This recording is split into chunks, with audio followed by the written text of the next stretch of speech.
It's time for the grey areas with Jason Adams and George Ferrugia. That kid was a human dynamo. Are you sure you're talking about George? George of the jungle, friend to you and me.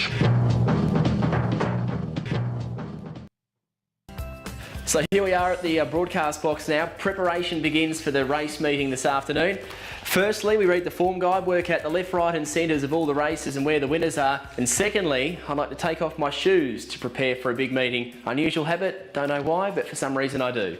Yes, and it's a very good afternoon to everyone tuning in. A very unusual habit indeed, James Vandermeer. But welcome to Grey Areas on this Friday, the staple of your Friday afternoon. I tell you what, the Socceroos are just underway, so we'll see how many people are tuning in. But what you can do, as always, is text in on the text line 0458 675 485. And as always, anytime during the week, you can email in as well, greyareas@grv.org.au. Plenty to cover on today's show. We'll review what was a decent night of racing at Sandown last night, as well at Q2 Parklands with the State of Origin series up there. And then we build up to tonight's Horsham Cup, as well as a decent card at the Meadows tomorrow night as well. My name's Jason Adams, and for once, I'm not joined by the Maltese marvel in Georgie Ferrugia. We'll get to where he is shortly, but I'm joined by the great Corey Smith. And Smith, I'm not sure we've paired up in a grey areas, have we? Maybe once. I think back in the RSN days. We have, but not in this studio. I filled in for you a couple of times, but it's good to be here. Bit of fun, and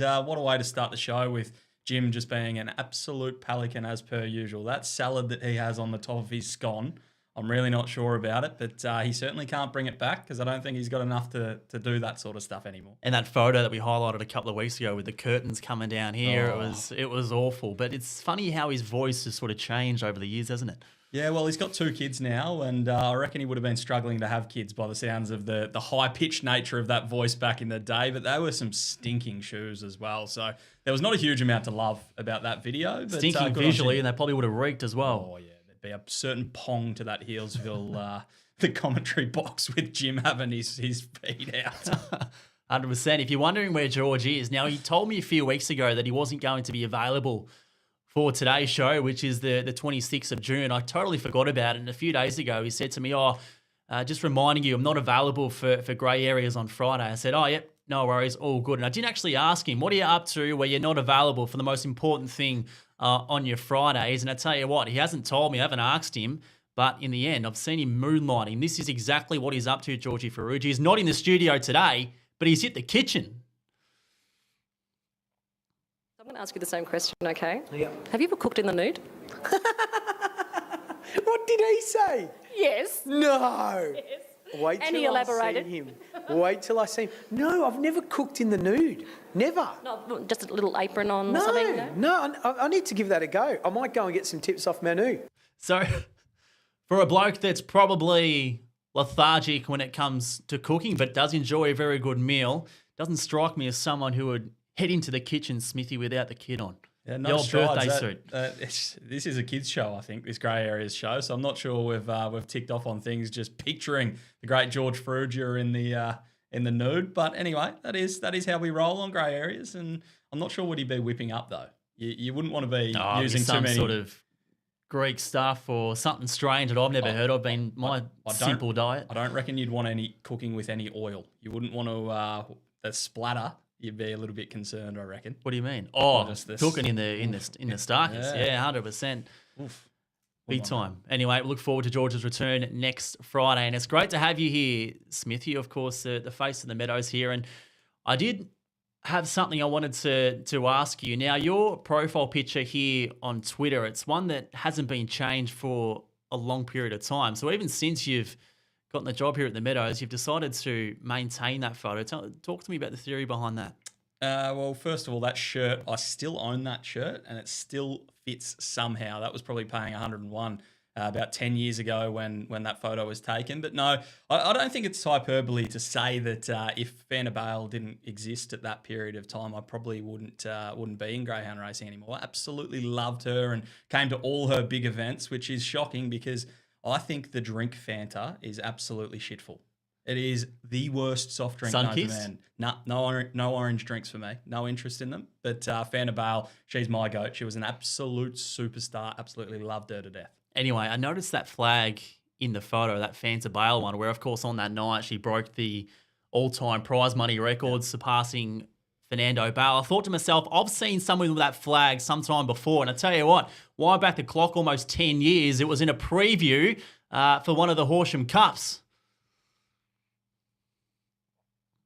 Kicthen Bale, he was blistering to win the Australian Cup last week. And how's about the great girl, Fanta Bale? Well, she's one of the favourites in Australian greyhound racing. There's no doubt about that. I knew I'd seen that flag before, Smithy. Oh, that is good incredible. gravy. I was starting a bit of a campaign pre-show when I first saw that video that we'd start editing the flag and putting some other stuff on there and some getting damage? Jim to be campaigning for some different causes. We, of course, saw him as Trump going down the slide the other week. So we could have had some fun with that, and we may do in the future. So, Jim, beware of that footage that has come to our attention here on Grey Areas. Yep, 100%. Good stuff, that. I'm keen to roll out that flag vision many a times into the future. All right, time to get back on the straight and narrow for a period of time at least, and we turn our attention to last night's heats of the McKenna at Sandown, where, I mean, it's a series, Smithy, it was light on in nominations. At least the quality was pretty good, but in terms of the way the races played out, I couldn't help but feel it's just a bit strange. Nothing went to plan too much, nothing went quick, so it's hard to really get a gauge on the final that's in front of us next week. I would say that good dogs got through, but they did it in fashion that was a little bit weird, and we'll see some of the replays here. And it's one of those things where sometimes when you've got a lot of dogs that are very similar in terms of their traits, that they show the same sort of pace to that first mark, that they got the same sort of mid-race lull, and then they come back again, that it can turn these races into a bit of a weird sort of spectacle, and that is exactly what we saw last night.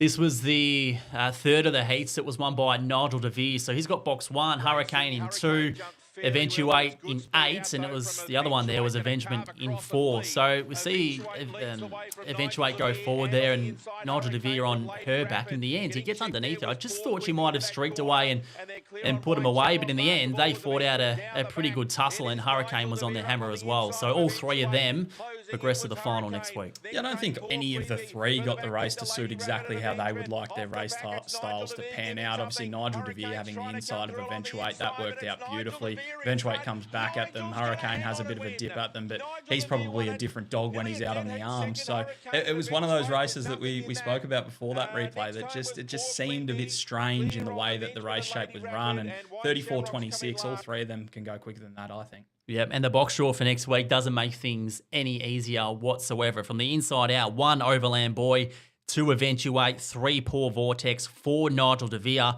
5 Ascend Ecstatic, 6 Urana Xavier, 7 Tripped Out, and 8 Hurricane. So looking at that, I don't think there's any greyhound there best suited by their draw. No, I don't know if a market's come out or not, but that is going to be a real intriguing market, I reckon. Swindon-esque, in my opinion. I don't think there is a clear-cut. So what does that mean for those who don't know what you're talking about? So I love over that analogy. over in the international greyhounds over in, I think it's England or Ireland, someone will correct me on that, but Swindon, generally they have very condensed markets. So you see $4 the field in a 6-dog field, and it's between basically $4 and $7. Is that because of the handicaps? I think it's because of the handicaps, the way that the preferential box draws work and all that sort of stuff. You just see very condensed markets. And we don't see it a huge amount over here, but you see them every now and then. And I think we'll see it for the McKenna Memorial Final next week. And as for the other 2 heats that we haven't seen, of course, winners were Urana Xavier and also Tripped Out, which I think is an interesting case, Smithy, because he's got a great deal of early speed. He went straight to the front from his draw. 34 and 24, given the situation that surrounds him being first up over the distance, could you expect him to go better next week? Well, I'm a firm believer in second up syndrome over 700. I don't necessarily subscribe to it over 600, but potentially that could be the case. And got to do everything right from that draw. And in that sort of field, there's a lot of dogs in that are capable of running a 9-second first sectional or a low 9-second first sectional. And if something else gets it right and puts the heat on Tripped Out in the early stages, maybe it doesn't get it all its own way, and maybe it feels that run a little bit more, but in the right camp to be winning a feature race and be running it out in a strong way. So that's a McKenna final that we look forward to next Thursday night. And speaking of 595-metre racing, there was a race before the McKenna heats, which was of great interest. It featured Fleeing, who won the race. Here he is from box 2. Moonlight Miller in box 1. And for a greyhound that we're used to seeing out the back of fields and sort of racing a bit green, but clearly having a big motor.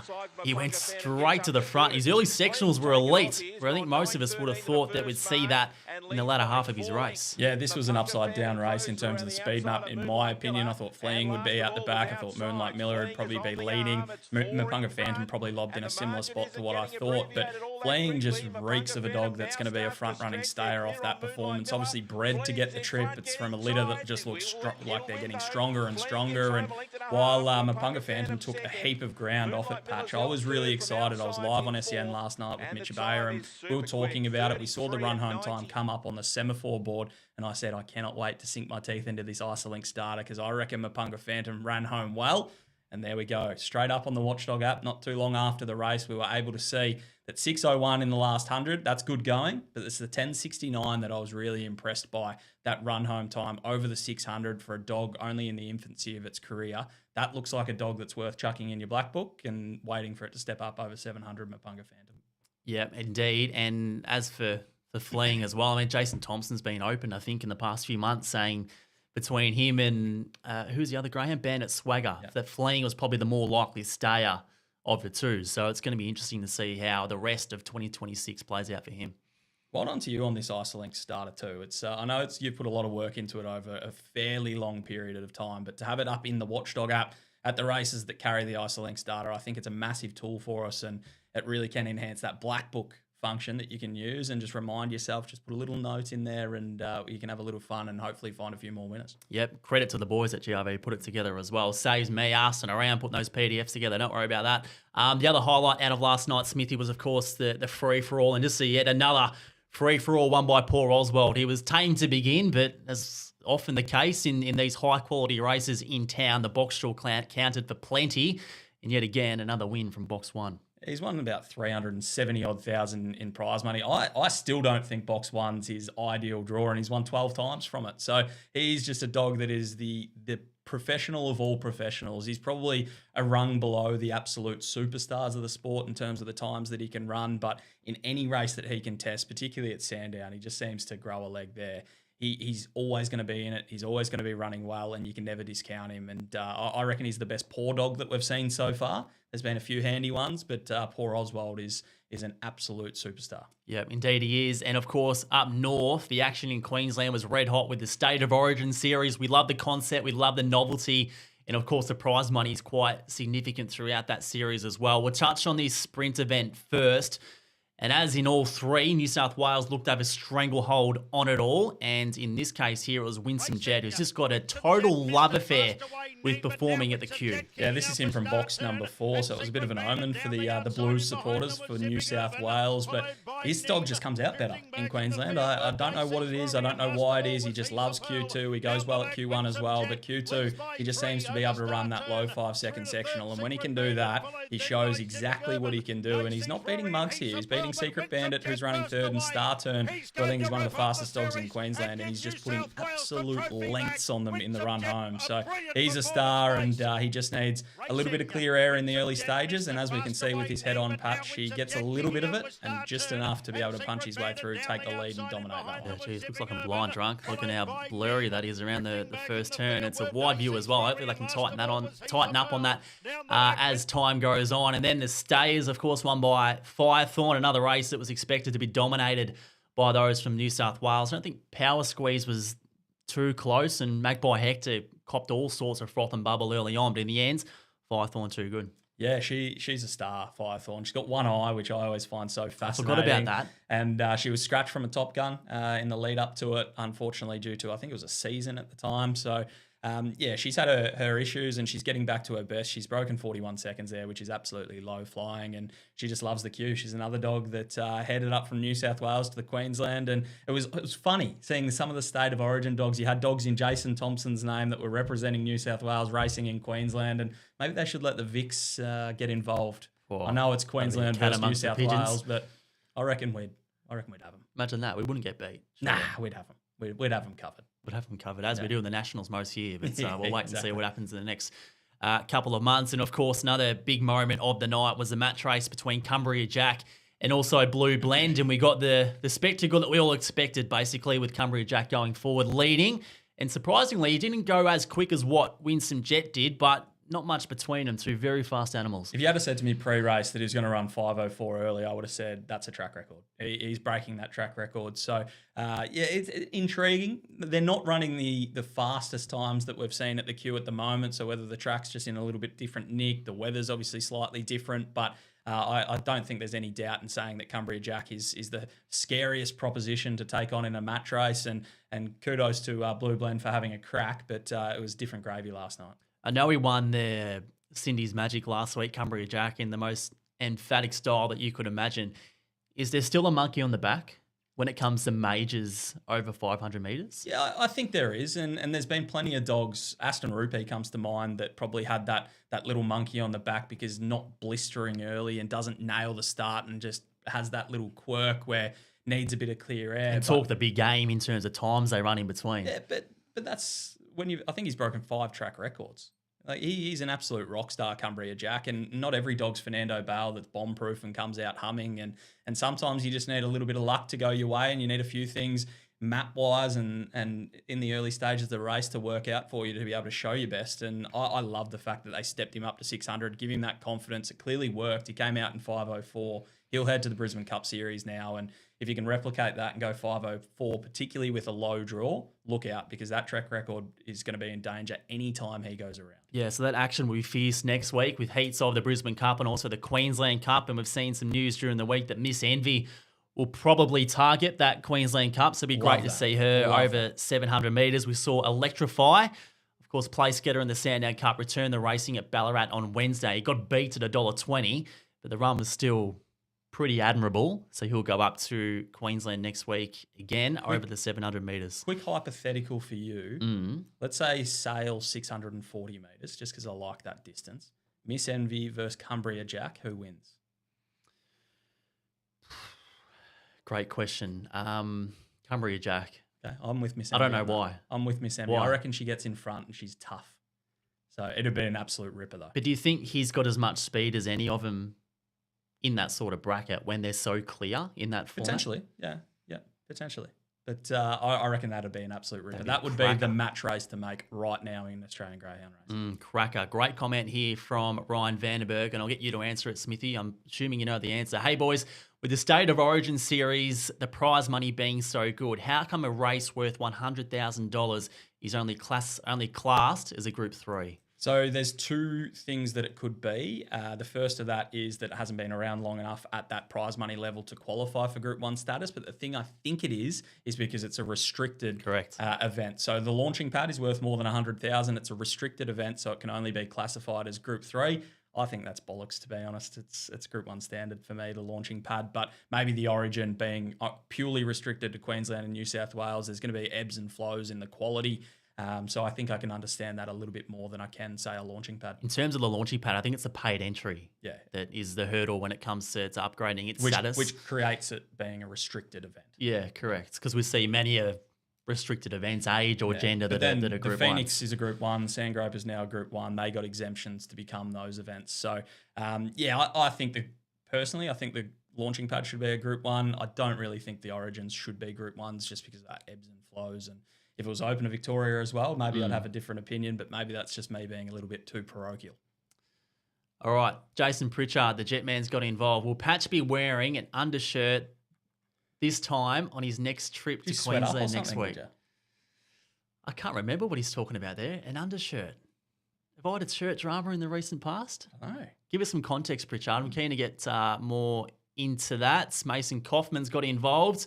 Group 1 heats in Sydney tomorrow too, gents. Couple of Vics going up. Of course, the Peter Mosman Opal is one of the series that's underway in the Vic Peters. Yep. Have you gone through the fields? Oh, I haven't. I had a bit of a flick through. Plenty of poor dogs. I know the Grenfells are heading up there. I think there's some Dalbridge runners as well. So, they'll be pretty solid. I do think there's a bit of a proliferation of talent going on at the moment. There's too many big races on over this period that it's probably making some of these races not as strong as they could be. But I think I think there'll still be strong races, and there'll be plenty of dogs to follow out of it being age restricted. And in Mason's case, the amount of Ks that he would clock up would be astronomical as well. I remember it was one of the first nights after I started working here. Of course, Mason represents the Grenfell team and taking their crew up there. I was having a chat to David Gill, and he was not long after winning Melbourne Cups year after year, it felt like. And I just said to him, what are you doing tomorrow? He goes, I'm trialling at Shepparton.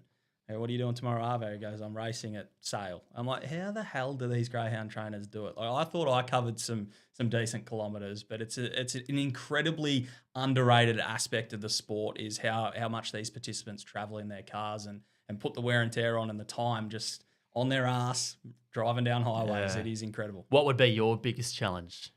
Driving so much. What would be the thing that makes it difficult for you? Running out of things to listen to, podcasts and music wise. I'm pretty okay. If I'm in the car for a long period of time, I'm happy to be driving. I'm not too fussed about that. But it's a tough caper, that's for sure. You know what my biggest challenge would be? What's that? Staying awake. Yeah, this is for those that don't know. We were coming back from Bendigo after the Pink Diamond. Patch hitched a ride with me, and we're driving along, and then he had to drive from here to Berwick. I said, "Are you going to be all right to drive?" He goes, "No, I'm perfect. I have no issues driving at night." And I was gassed. It's during the daytime that he has trouble staying awake. That absolutely mind boggles me. I could have the biggest day of all time, but if it's after midnight or in the dark or quiet roads, I'm fine. If it's traffic and the sun's up, I'm in trouble. Doesn't matter how much sleep I've had. It baffles me. Explain that. No, it makes no sense to me.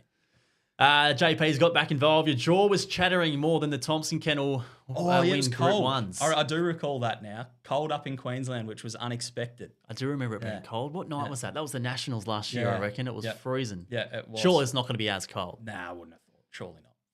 Anyway, But I'm up there next Ipswich couple of weeks. or at Perga or wherever it's located, the Q, does get a little bit colder than Brisbane. So you do have to be prepared for that. That was a good piece of advice I copped before I went there the first time. Maybe that's the responsibility of my employer. Maybe. Pritchard needs to get you maybe the little hand warmers and a scarf and a beanie, a little blankie. Yes, that would be lovely. Looking forward to getting up there for Brisbane in what is, I think, at least from a purist point of view, the best carnival of racing in Australia. We've got bigger races down here in Melbourne in terms of the Dream Chasers Festival, but in terms of keeping dogs up there for a long period of time, I don't think any other series in the country matches what we're seeing up at the Q. Yeah, cop that Melbourne Cup, cop that Australian Cup Carnival. They're of more significance, but in terms of week after week, good dogs going around, nothing matches Festival, you're nothing. No, I do agree with you. I think the way that they structure it, the prize money on offer, the way that they have the preludes worth so much money, I think it's a brilliant thing that they've done, and they've basically taken it from a C+ sort of event to an A+ event in a matter of 4 or 5 years. So they've done a fantastic job, and a pat on the back needs to go to the administrators up there. Hopefully they can continue all those prize money increases that they've put up, because they are phenomenal and they've done a fantastic job with them. Yep, indeed. And speaking of those preludes, was it Mapunga Reward going around last night? Yep. I thought he was a big run. It was a typical sort of run. He looked good. He just had to check over heels as they were going past the 600 boxes, and I reckon he would have roared over the top of them if he didn't have to. And who won that race? My boy Bingo. Yes. Yep, he was very good. One of the more underrated dogs going around as well. Similar to, he's probably another rung below slightly under poor Oswald, but similar sort of dog where he just goes around every week and he's just always running a good race. Yep, 100%. Mason's got back involved. Speaking of Pink Diamond, I'm rallying to see more of Ethan on Sky. It was great coverage all round. Ethan Christian, or Ron Jeremy, as some people know him as, but he was good, wasn't he? Great to have him back on the It's a tough caper, the interviews, screens. as you and I very well know, but he did a good job. It's a craft, that's for sure. You need to target who you know you're going to get something out of. Okay, speaking of that series last night, the Origin series up at the Q, Queensland versus New South Wales. We had a discussion on SEN Track on Giddy Up on Wednesday, myself, George Ferrugia and Gareth Hall, just about concepts and ideas in racing, which was led by Match Racing, where, of course, in this caper, we saw a lot of Speedstar going back sort of 2018, 2019. We haven't seen a lot of match racing since then, and it sparked us to ask the question of what sort of concepts could be produced in greyhound racing that would spark the interest and get more people taking notes. And a few comments did roll in online. I love this one from Ben Josky. 4x4x4 racing, 4-dog fields, 4 races every 4 minutes. Pump out a quaddie in 12 minutes at 8 p.m. every Thursday night at Sandown on racing.com if possible. Create an appointment TV in a time where people's attention span is short and free time is even shorter. Our unique selling proposition is a sharp product with a quick turnaround. It's something we don't utilise enough. What's your take on that? First of all, the back end of that message could not agree with more. The first initial thought was, that will be tough to program on Sky on a Thursday night with the amount of racing that is on. So there might be an audience out there that thinks, okay, you're talking about Sky. Let's just put it on racing.com. Let's not worry about putting it on Sky. Yeah. But we know Sky is the biggest beast. They are the big dog. In any kind of racing across Australia. Right. And if you don't have it on Sky, then your wagering's going to tank, even if it is on racing.com. It's just the fact of it that Sky Racing is in every pub and racing.com, while it might be on in most, at that time of night, people will be honing in on Sky 1 coverage in particular. So even if you put it on Sky 2 and got a bit of a coverage, I don't know if the wagering would be as strong. But I'd love that idea. The curators probably wouldn't love it, having to try and send the tractor around in a 3-minute period. But I do like the idea in principle. I also like create appointment TV. That is where brilliant. it's at some Brilliant. night every week, you know what you're going to see. Build it and they will come is basically the thought process with something like that. And I'm not knocking that at all. I think that's a great idea. Would you do? I mean, sort of breaking it down to a more basic point of view that's realistic. In the current point in time, would you do that with free-for-alls? Like, despite what field size it is on at 9 o'clock every Thursday night, every Saturday night. Oh, I would love that. I think that'd be brilliant. Yeah. I think that would be basically the basis of everything else Sky planning-wise gets built around that. I think that's probably how it should be. At the very least, it could be Group 1s. Anytime you have a Group 1 over the 500, it'll be at 9:30 or 9 o'clock or whatever it is, and you know exactly when it's going to be. I think that'd be really cool. It's like ideal world for me. Like thoroughbred racing would be every half hour in Melbourne, so it'd be 3 o'clock, 3:30, and then you've got in Sydney it'd be 3:45, 3:15, and that'd be the perfect flow to how it works. It doesn't always work like that. Obviously, there's other factors that go into it, but creating that appointment TV, I think, is an astonishingly good point. Another comment that rolled in.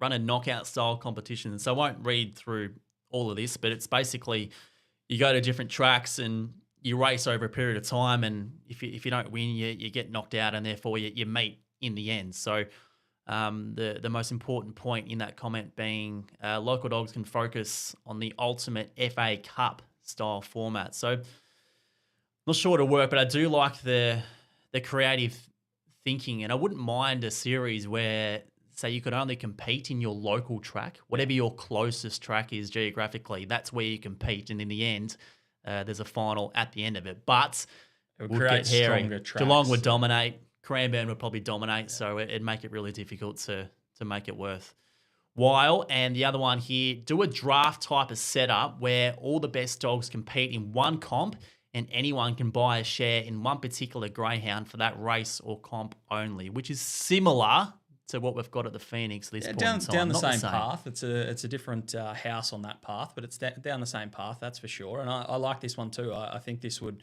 potentially work. You start running into some issues with managed investment schemes and things like that when you start essentially buying a syndication sort of process. It's not the simplest of thing to get over the line, but imagine if you had a Phoenix that it's currently 1.65 million. Imagine if it was 2 million. But 350,000 of that goes to these guys that are buying essentially a syndication in the slot.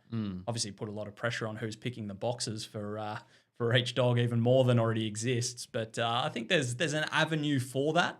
But there's a bit of a logistical legality nightmare that would probably occur. Yeah, great chatter. Nonetheless, if you do have an idea, 100%. So if you've got any on the top of your mind at the moment while your brain's ticking over, get involved in the comments. We'll throw it up on screen. Otherwise, you can text in. Don't forget to do that. I'll get the number up on screen if that's easiest for some people. 0458 675 485, or you can email in at greyareas@grv.org.au. That's not just during the show. It is any time during the week. We'll see it and we'll speak about it on the show. Speaking of the Phoenix and what that brings, what's the timeline at the moment? I think we spoke about it on Radio Wednesday as to when the time is that people can apply for the Phoenix slot? Are those dates in place yet? Yeah, so just after the maturity. So the maturity is the 25th of July. So the Monday after will be when Phoenix slots open. They're open for about a month. Give that another couple of weeks. We announce it, and then it is off to the races after that. December 12th is the big one, the world's richest greyhound race. And the week before will be the box draw, which I know you enjoy the box draw festivities, and I'm sure plenty of It's a great social occasion. It certainly is. It's a dusty Monday. I can give you the hot tip after that. But If you're not responsible like most of us. yeah, it'll be plenty of fun, but we'll be putting out some more information. There's just a little bit of dotting the I's and crossing the T's that's going on behind the scenes here at the moment, but that is the day we're working towards, just a couple of days after the maturity. We'll open up the slots. So I know there's been a few people that have been talking about it. I was going to say, have you got some gauge on the interest going into this year's edition? It feels like there's a fair bit of interest, which is good to see, but as it's always been each and every year Talk's cheap. Until they sign on that dotted line, I'm not confident that I've got everyone across the line. So if anyone wants to reach out, feel free to give us a call. Even if you want to just send to the text message that Patch has just put up or an email, it'll get back to me and we can have a discussion about what that looks like, how that works, and go through that process, because it is one hell of a night to be a part of, and it's not really just the night either. It's a massive build-up. Yeah, and speaking of people who have been involved in the Phoenix in years gone past, Jared Sharp, who authorises the replacements for George when he's away. Friday now ruins, and he's backed up again. He can't help himself, this bloke, forced to watch the soccer now. It's 0-0 last time I checked, so just tune in to us for the next 10 minutes. But I'm sure you've got a reply for the great man. What is there to say to Jared Sharp? He's always thinking, isn't he? You know what? He should be in this chair every now and then, but he's a little bit too soft to do it, and he goes to water any time a microphone's put in. Going to say, the red light changes people. Don't worry about that. He's got reverse white line fever. He just jams up. Not like Mark Jacko Jackson, as we learnt at the big freeze day at Hillsville. Yeah, that was special to witness that. Yes. Speaking of all these big feature races, of course, tonight, it's a short turnaround. We build up to the Horsham Cup, which I think goes at around 6:15. It's race 8 on that program. We saw a decent set of heats last week, and much like the McKenna last night, they were short on quantity in terms of nominations, but the quality wasn't too bad. And we saw a young pup absolutely cut loose, a 10th outside of the track record. His name's Organised Crime, and there was plenty to like about the way he handled business, Smithy, and that's him in box 5. From day one, this dog just showed that he's got the talent to go to the next level, and to be able to do it in a race like that. I know it's not a full field. I know it's not the strongest race that he'll face moving forward, and not the strongest race that he'll face in this series, but he is a dog that just has blistering weapons. And when you talk about dogs that you want something out of, you don't want him to just be okay in every facet of the race. He's got blistering early speed, he's strong throughout the middle, and he can run home as well. This dog, I think, has every weapon that he needs to be able to become a Group 1 sort of dog, and maybe that starts tonight with the Group 2 Horsham Cup. So what's your take? We've got him from a wider draw, along with Dustin. We've got Dramatical down towards the inside. What's your take on how this race might unfold? It's one of those things where I've got the two brains trying to work against each other. One of it, and people will say Corey doesn't even have a single brain, but the two brains, one's a punting one, one's a tipping one. Now, the natural tipping thought process for me is Dramatical, but he's a dog that he's not going to lead the race. So I generally try to look for something with a bit more early speed. I think Organised Crime might bring Dustin into the race as well. And I think from a punting perspective, I think Dustin maybe was a touch of overs. I think he opened up at around $8. I think he's into about $6 now. So he's the one that I want to be with from a punting perspective. Dramatical's the best dog in the race right now. He's the proven commodity. But Organised Crime, Dustin, they've got limitless potential, and I wouldn't be talking anyone out of any of those three. But for me, Dustin on top. It's always a reality check, isn't it, here in Victoria, when we see greyhounds come through the ranks and they find themselves in a good contest and they're at massive odds. Yeah. With Dustin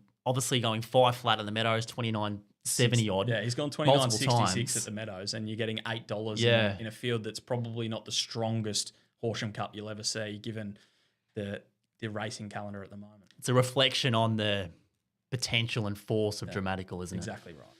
Looking forward to that. That's at Horsham later on this evening. We've got some pests getting involved in the comments here. Mark Alexander, someone's grumpy. The Swans must have got beat. Speaking about his good mate Jared Sharp, I'm like the trolleys at Coles. What does he mean by that? Ends up on the street, no one wants him? Yeah, I think so. Probably along those lines. Okay, Meadows tomorrow night. It's not a bad card, but there's certainly a few strong points of interest, Smithy. And I think one greyhound we probably didn't expect to be seeing in the fields at the Meadows tomorrow night is the mighty Off the Chart. He's one of the best sprinters in Australia. He lines up in race 4, which is a grade 5. Well, a mixed 4-5, but he's of grade 5 status. So you explain this. There's a free-for-all on the card, which features the likes of Tribeca, Sharapova Star, Emron Dancer, Bold Sight. They all go pretty well. How can Off the Chart end up in a mixed 4-5 race? Yeah, look, I'm assuming it's his Meadows record. He's had 5 attempts at the Meadows over the 500 and yet to get the chocolates. A lot of that was earlier in his career, and there was one performance here where I can't remember the exact stat, but down the back he was the 10th fastest dog ever at the Meadows to the back split, and he'd only had a handful of starts at the time. He got run down on that occasion. He's a different proposition now, isn't he? He is a different beast now, and while he needs things to go his way in the early stages, we spoke about it with Cumbria Jack. He's not the same sort of dog as Cumbria Jack, but he still needs that 10 metres of clear air to really burst. His turn of foot is Simon Told Hallen-esque, in my opinion. He probably isn't as much of a bull as Simon Told Hallen was, but he is a dog that is a proper animal, and I'd be expecting him to dispatch that mixed 4-5 tomorrow night with ease, to be quite honest with you. He's marked in the Watchdog form guides at $1.50. That would be overs. That is, if it's $1.50, I am getting involved, irresponsibly involving myself in that. So that's race 4 tomorrow night at the Meadows. Other points of interest, race 1. The Wanna Family. Now, this is another greyhound in a similar situation. He's far better than the opposition he comes up against. So you'd expect he'd put on another clinic and just be a joy to watch for the purists out there. And again, he's a dog that needs a little bit of clear air early. He looks like he's a stronger sort of type, potentially maybe going to be a 600 metre plus sort of dog in time, but he's got the ability to be able to show his best over this sort of trip. We saw that last week from a wide draw. 29.79 was off the charts, and standing on that first turn, watching that race go ahead, he looks like a proper animal. And the free-for-all, which I spoke about, it's race 8. And again, as all Metropolitan free-for-alls are, it's going to be a good contest. Tribeca, Sharapova Star, Amron Dancer, Whispered has been good lately. Bold Sight goes well. Hot Nanu's probably drawn okay. Out in box 8, that's a good race. That's a fun race. I'd expect Sharapova Star to lead. Tribeca gets his box. He was back to form last week from box 4. He loves box 1. I think it's going to be a bit of a humdinger down the back and where they all lob. Yes, and tips for the Meadows tomorrow night? Yeah, I've got 2. I'm showing a little bit of testicular fortitude here, Patch. Race 2, number 1, Tarback. It's got a couple of seconds to Dustin here at the Meadows on the board. He's had boxes 6-7, 6-7 the last 4 starts. I know Scott Gallant will be sitting out there watching when I say 6-7. I was going to say something and I thought, mention the hoodies, we'll sell some more of them. But I think Tarback down near the inside, this is D-Day for him. I think if he's going to be winning plenty of races, he needs to be winning tomorrow night. So he's the first of them. And then he's a lay of the night from my point of view. Yeah, races green, wants to get wide, box 1. Yeah. We'll see what happens. This is his time to shine for mine. So, as I said, testicular fortitude required. Race 7, number 7 is the second of mine. Paul Monet, highly connected, is a dog that I haven't been able to catch for a little while. But Paul Monet, I expect to lead. Has a really good record from a wide draw, 4 from 4. I think he's had 9 starts for only 1 win and 5 placings from box 7. But in this sort of field, with this sort of map, I'd be expecting Paul Monet to be able to sail across and get the job done. So, 2 for me tomorrow night. There we go. Mine are race 9, number 8's Mapunga Spirit, then also race 11, number 6, Reality Secret, who's first up in the city, but seems to go pretty well. So I think he can put his best paw forward. So that is the Meadows tomorrow night. We've had a comment come in here, Smithy, and all it says is hi, but that's just a name that you'd expect to come in at 3 or 4 in a Pakistani test match, isn't it? It is. When I first saw it, I saw Malik. I thought it said Malik, and I started thinking about Alicia Malik. That was a name I hadn't thought of. Who was she with? Did she have a partner of some sort? I think there was rumoured to be a partner with Nathan Buckley at one point. I think was that rings a bell. That's the one. But was she with? I might have just completely made this up. Graham Manu, or is it? Oh no, that's Tamsin Lewis. I'm just thinking about different. Who's Graham Manu? Remember he played he was a cricketer. He played 1 test match, I reckon, as a keeper, South Australian keeper. I'm just making up stuff now. I think we should wrap the show up. What I did like last night, of course, Smithy was on the Lids Fly on SEN Track and also the Ladbrokes app. He's got back involved. Good afternoon, Mr. Malik. Hello. I don't know what the topic was. Was it something that you remember as a child that you penciled in at the same time every week, something like that? And Mitchell Bayer said the ING Cup on a Sunday morning. Jeez, I like that. That is my gravy. That's good gear, wasn't it? I think I started with Rove Live on a Sunday night, and now it's just become grey areas on a Friday at midday. So the evolution of my brain is probably going the wrong way. And tell me what the most interesting part of the ING Cup was. The in the crowd, is that what you're talking about? Hit the sign. Yeah, hit the sign. I think Brad Hodge did it. How much was it? Was it 1,000 or 10,000? Something tells me it was more, 10 grand or something like that, because there was a decent celebration from the players when they knocked it over. All right, I think that's a wrap. What's the score on the soccer? Have you got any bets over the weekend, sports or anything? Collingwood? No, there was an AFL bet that I was wanting to take at the line. I'm just trying to remember what it was. So 0-0 on the soccer if you are watching live. A few people still are. Consider me shocked, Patch. Consider me shocked that it's nothing is the most going on entertaining in sport in the world, isn't it? Yeah, something like that. West Coast at the line against Carlton. And what's the line? I think it was about 29.5 when I looked last night. I think West Coast are going better than they were probably earlier in the year, and I think Carlton's won 5 on the bounce, probably due to regress. I know it's over here in Melbourne, but I think that's why you're getting the line. So West Coast at the line, just a little bit left of centre for me. All right, there we go. That's a wrap for Grey Areas. Of course, if you watched live and contributed, thank you very much. If you haven't, make sure you follow us on Spotify, which many people do listen in retrospects rather than live. We appreciate the support, and as always, get involved in any manner of which you prefer. Text us any stage during the week, 0458 675 485, or email greyareas@grv.org.au. Smithy, thank you very much. Anytime, Patchy.